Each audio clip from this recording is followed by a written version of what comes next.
Getting your book onto the global marketplace.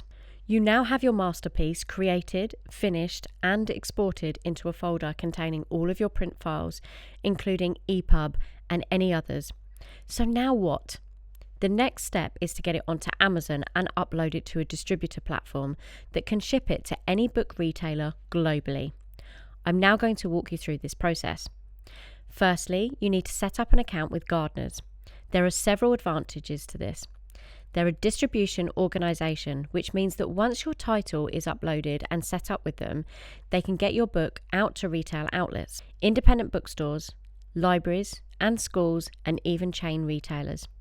They can even hold your stock for you if you're planning an event, and they can get author copies quickly, easily, and for a minimal printing price. Please find below the link to register with them. You will also need to submit your titles and then authorise distribution rights to them. It's quite self-explanatory. If you have any queries and email them, they're normally pretty quick at getting back to you. There are a few advantages to working with Gardeners in addition to this. They can also help you market your book to retailers and have some help guides for self-publishing authors. They have a very affordable media pack that is worth considering. The second stage is getting your book printed and available to buyers. The two main routes are Ingram Spark and Amazon, of course. Amazon is incredible because once they have verified the quality and approved your title, it is available on all of their major sites and globally.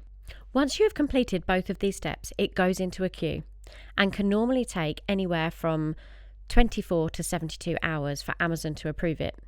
Once this is done, you'll get access to order author copies at a reduced rate, and these are normally shipped within 2 to 3 working days. So what's next? Marketing your book. If you're not careful, as a new author, paying to market your book can cost you an absolute fortune.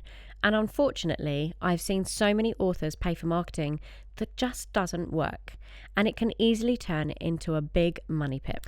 Here are some examples that have and haven't worked for me. The first one is reader reviews. I can honestly say that this has been the best marketing tool and sales drive for me by a long shot. I have researched book lovers and reviewers on Instagram, Facebook, and TikTok. By all means, reach out to them and ask them that if you send them a free copy of your book, would they give you an honest review in return? 99% of the time, they will say absolutely yes. At the end of the day, who doesn't love a free book? And they love producing the reviews because it is also the content that they get to feature on their own social media. Yes, it has cost me a few £100s, but in return, I have received honest, independent, and valuable videos or reviews in exchange. The second one are book forums, clubs, and communities. Again, try reaching out to them on social media and asking them to feature your book. When one says yes, it isn't just one book. There are multiple participants, and it also gives them a chance to discuss it openly. Especially if you've written a series of novels, you can go back time and time again. If they loved the first, they're almost guaranteed to do it again and again. The third marketing tool for me is exposure and increasing your own brand as an author, not just your books. Those, of course, will follow as soon as you start to grow yourself. By exposure, I mean featuring on the radio, in newspapers, magazines, or even podcasts, and other media content that will boost you and your book. And it doesn't have to always cost the earth. You can do this by emailing each one of the shows. There are also other PR organisations like PR for Books, Tradition, Silverwood Books, Silver Media, Smith Publicity, and AuthorWrite, amongst many others. Some do have a price tag, and others are a little more reasonable. The fourth marketing tool is planning book tours. Sometimes it can be a little harder to reach and get acknowledgement from the likes of people like Waterstones, but there are so many smaller and more independent bookshops globally that are willing to hold a book reading or even a book signing event. You get the awareness, and for them, they hope that the additional book sales from book lovers attending their store out of hours. So actually, it's a win-win. The fifth marketing tool, which I'm slightly more skeptical about, and that is affiliate or influencer-driven marketing. The reason I'm skeptical is because it can be quite expensive and dependent on who you choose. It can easily creep into the thousands mark. And in addition to that, I have seen campaigns where the audience will definitely like, share, or follow a campaign, but it doesn't necessarily result in the purchase of your product or book. And that is ultimately what we're wanting to drive here. Yes, you want brand recognition and being mentioned by a familiar face, but realistically, how many book sales can you guarantee as a result? My biggest marketing tool by far, in addition to the 5 I've mentioned above, has been from social media and creating a following of people who I know love the genre of my books and who consistently like my posts when I release them. This channel also creates the right type of audience that I want for each one of my novels. I purposely wrote Esmeralda King as a crime investigator, so I know that by having crime fiction lovers as an audience of readers is exactly what I want and need. I've also written 2 adult fiction novels, so again, I have certain readers that follow me and love to read this genre and content. I make sure that the wording on posts reflects that. I ensure that the correct hashtags like crime fiction, crime novels, psychological thrillers, romance or adult fiction is included, and I follow all the latest trends in the hope that I will pick up additional lovers of my work. What hasn't worked for me? Advertising on Google Ads. Whilst it did get me a couple of book sales, my budget spiraled way out of control. I could easily spend over £500 in a day and get 1 book sale. So my suggestion would be to use other means of advertising first, get your name out there, and then use the money from book sales to use Google Ads. I used a company to initially help me set up the campaigns and ensure that I was getting the right exposure and using the right search terms. Social media paid promotion. Again, by promoting my posts, it did get me more followers on Instagram, TikTok, and other platforms, but it didn't get me book sales specifically, and I spent a lot of money on this. Using external links to my pages on Amazon and YouTube helped me to cross-pollinate followers, but sometimes people are lazy, and if they have to leave out one platform for another, they won't do it. So make sure your focus is on book sales, not just brand awareness, as you won't get the return on investment. Again, if you're lucky enough to get a traditional publisher on board, then they have the network and the brand awareness that will help you skyrocket your titles. All the above suggestions are what has worked for me in the past and how I have built my following. If you have any further suggestions or pointers that you would like to mention, please feel free to add them to the comments below. There are multiple ways to turn your novel into an audiobook, and either with a tight budget or a more extensive one. The first one, and for free, is to narrate it yourself using a package like Zoom and to upload to YouTube. You can set up a playlist to feature each one of your chapters in turn, and the readers can play them back for free as well. The downside to this is that you have to get quite a few hours of play to get a return on it, but it helps to build your channel if you're new to it. I have narrated all my books and can be found in my playlist section that listeners genuinely love. It's not so good if you don't like the sound of your own voice, so I tend to not play them back. The second one is to pay a professional voiceover. Again, I use Fiverr and I pick the person with the voice I most prefer. The cost is a little higher and it can be around £1,000 to £1,500, roughly taking about 2 weeks for them to produce it. But the upside to this is that the audio they produce in a quiet environment, the files are very high quality, and if you upload to any platforms like Apple, Voices or any others, it has to be a certain decibel or they won't upload. This can be really frustrating. So if they are produced in a sound booth, they normally get approved straight away. My recommendation is to upload to a platform called Voices. I have attached the link below for you to take a look at. They do take a small commission, but they then get your audiobook onto all major platforms except Spotify and Audible, however. You have to do these separately, but they do include the likes of AnyPlay, Audiobooks Now, Booknote, BAM, Chirp, Ratican Kobo, Google Play, BNN Audio, Radish, TuneIn, Biblioteca, and so many others that I can't even mention, so it is very much more worthwhile. The next most important platform is acx.com.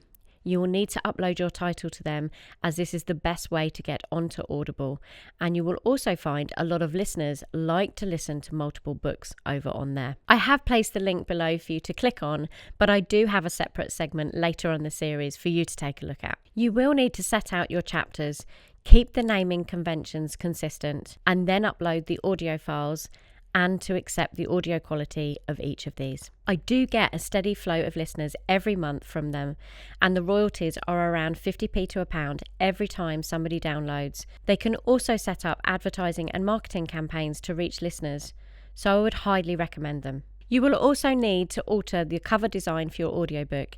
You need a square version to upload as a thumbnail, so make sure you design this at exactly the same time as you do your cover.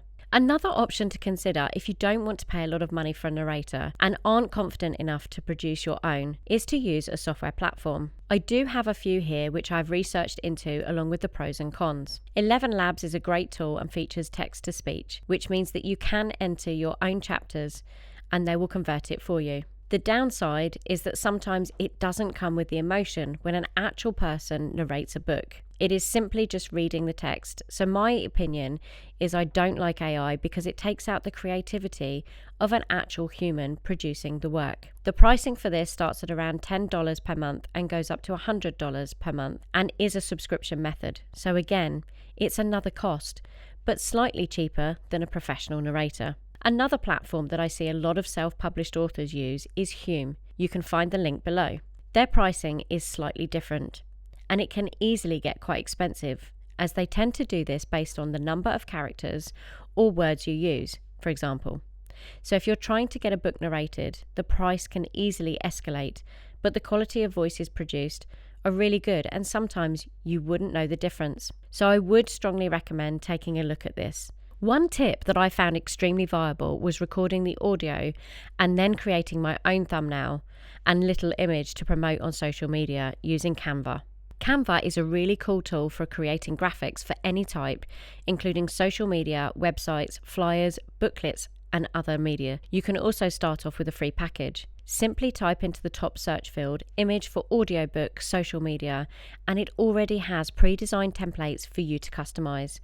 I would use that on my social media to promote my newly released audiobook. If you get this part right, it's another very clever revenue stream in addition to your physical and ebook versions of your novel. How much do I earn from book sales?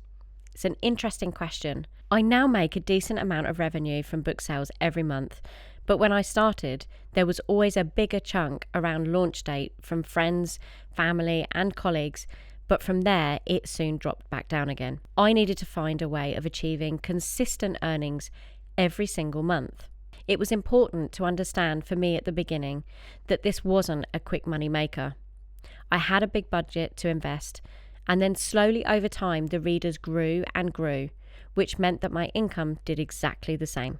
The report pages in Amazon KDP helped me realize what my book sales were and which titles were selling the most. But on top of that, I had revenue from ACX, from Voices, and also from bookshops, including Ingram Spark. If I sell each one of my books on Amazon at $10.99, they automatically convert this to euros, dollars, or other currencies for global marketplaces. Then I would achieve somewhere in the region of £1 to £1.50 per book, dependent on the varying printing costs. So I set myself a target of selling 300 books per month to achieve a £300 to £500 income average. What I then did was to reinvest that money into advertising the following month to boost sales.